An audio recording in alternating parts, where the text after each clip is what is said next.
Okay, good morning, everyone. Thank you, Mark. Thank you, everyone, for giving me the opportunity. I know a few faces in the room. So who here is a critical risk owner? Put your hand up to show of hands. Who owns a critical risk? Yep, half the room. Who's a critical control owner? Show of hands, please. Only a few. Whose business has a critical risk management process? Can you show of hands just so I get a feel for...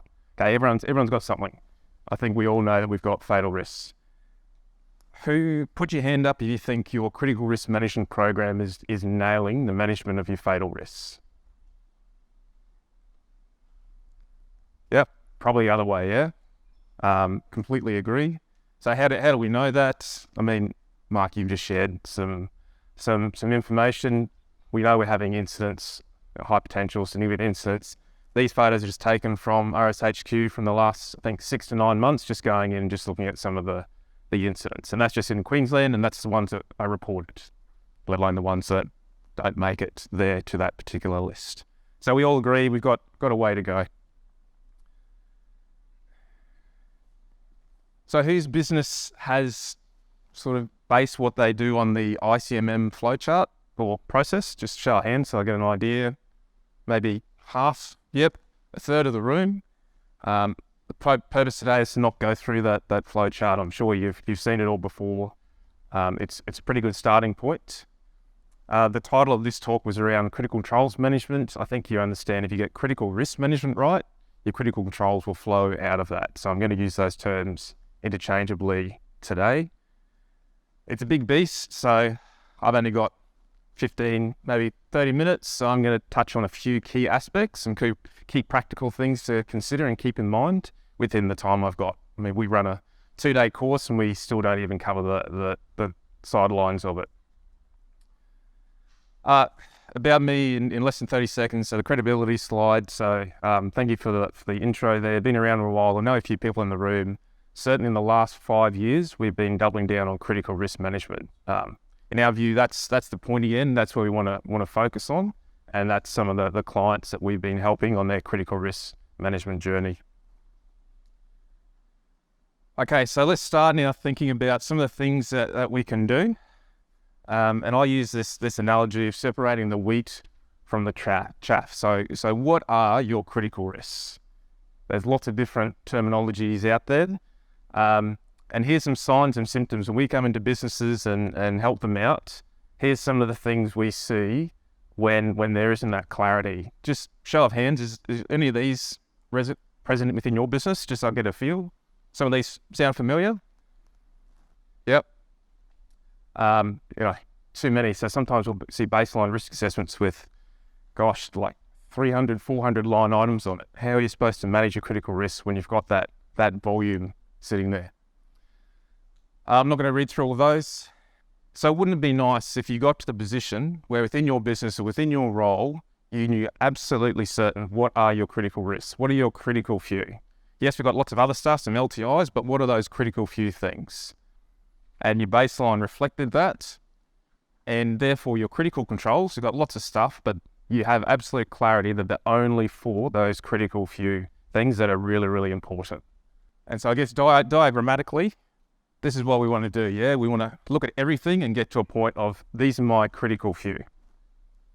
Because we're going to take those critical few and go and do all that resource effort on bow ties and critical controls and everything like that. So what's one of the ways on how we filter out the masses, or a strategy, comes around materiality criteria. Has anyone heard that term before? Use it within their business? Yep. So materiality criteria is the idea that, look at your consequence table within your business. Off that consequence table, not everything's as important as something else. So are you able to go to your consequence table and draw a threshold on the things above the red line are really, really important, and we're going to consider for bow ties and critical controls. And the things below the red line are, yes, they're important to us, but we have other risk assessments and work instructions and procedures in place. And oftentimes we help businesses out, there's confusion, what is our threshold? Which can result in these baseline risk assessments having 350 line items or something like that. So same triangle, just a little bit more inflated now. So obviously the things that are in your baseline risk assessment, yes, there might be some type of threshold, but it doesn't necessarily mean all of those things are going to get a bow tie, does it? There has to be some other type of filtration that you do to work out. So I know some businesses say, okay, anything that could be a permanent disabling injury as an example, or a single fatality, that sort of goes into our broad brush risk assessment baseline. But anything that's of a multiple fatality outcome, they're the things we're going to go and do bow ties on. So there's still a little bit of criteria placed before you go down that pathway. So next one's around controls. So control effectiveness we know is pretty important. And the idea here that I'm going to talk about is, do we actually look around outside our business for controls? And also for the controls we do have, what level of effectiveness assessment are we doing on them? And is there an opportunity to improve? I've been guilty of a few of these in my time as a safety professional as well. Do any of these sound familiar within your business? You got the same baseline risk assessment, copy and paste year on year on year. Just keep updating the attendees list. And the one I guess that we don't do really well is, do we actually stop and think about, is there a new control here that we've never thought about before? We've done the work to identify all the possible controls for that particular critical risk that you might own. And also we're looking to the future. So I think we all agree technology is coming like a freight train. There's some pretty cool stuff there. Maybe some of it's not completely tried and tested yet, but that can really help us. And so there's three ideas here in terms of looking at your control suite. So if we just think about looking at the controls, I mean, how many people look outside and just go to the different databases? Not just Queensland. There's databases, WA's got a massive database of mining information. Are there hazards different to what we have? Maybe in some cases, yes, maybe in some cases, no.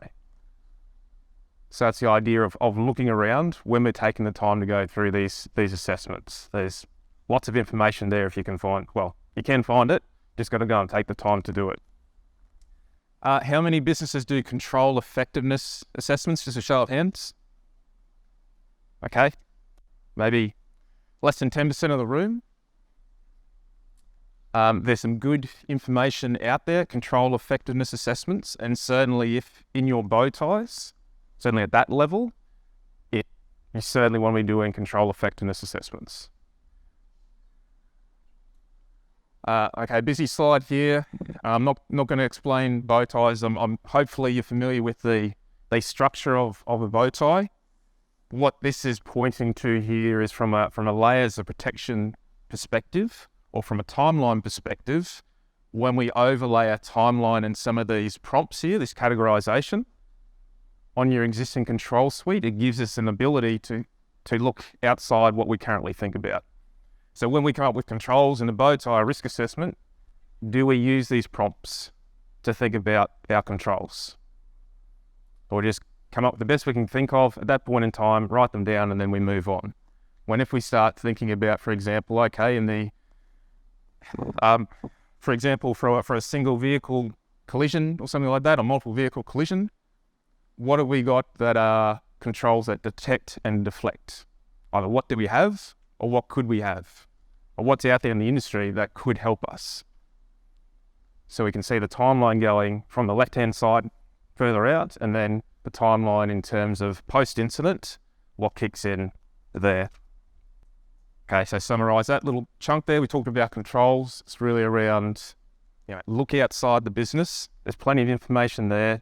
Call your friend who works in a different, same mine site. Well, sorry, not the same mine site, same industry, separated by, 15 Ks, different employer, but same hazards and risks. That's I'll get up my high horse about sharing critical risk info. All right, and then thinking now about critical controls and defining the performance of those critical controls. So we do a lot of work in this space. Do any of these sound familiar? Especially if you're a critical control owner or you manage critical controls or deal with critical controls. Think about the frontline worker. Do they need to know what the critical controls are for whatever task they're about to perform?